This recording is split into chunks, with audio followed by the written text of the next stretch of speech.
Өтүп жылдар бирин жетелеп, жакшылыктар улам артып эселеп, көп көрөбер бул жашоонун жыргалын көңүл кушуң ачык болуп көкөлөп деп, Ысык Көл облусунун Ак Суу районуна караштуу Маман айылынын тургуну ардактуу кызы Масанбекова Шакираны 6 апрель 18 жашка толушу менен куттуктаймын. Туулган күнүң кут болсун, көңүлүң дайыма куш болсун, ден соолугуң чын болуп, өнөрбөс турмуш туш болсун, ойлогон оюң орундалып, жакшылыктар дайыма туш болсун.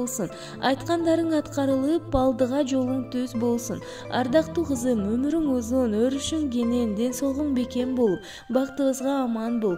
Кудайым тилегениңди эки эселеп берсин. Кайда жүрсөң да жагымдуу учурларың көп болсун деп Москва шаарынын апасы Гүлбак куттуктайт. Ай кызым, ай кызым, ай кызым мени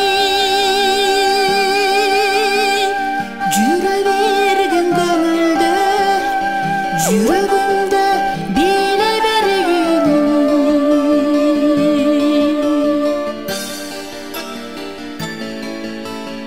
Арбайтар бир кыймылым, бичи кызым, махаббатың сен, махаббатың сен.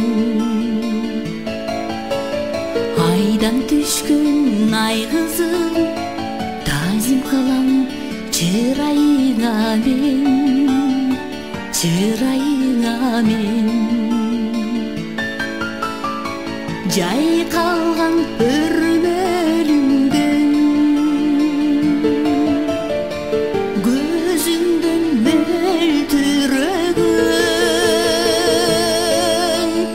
өткүр жаштык өмүргө сүйүү берген, жүрө берген көңүлдө, жүрөгүмдө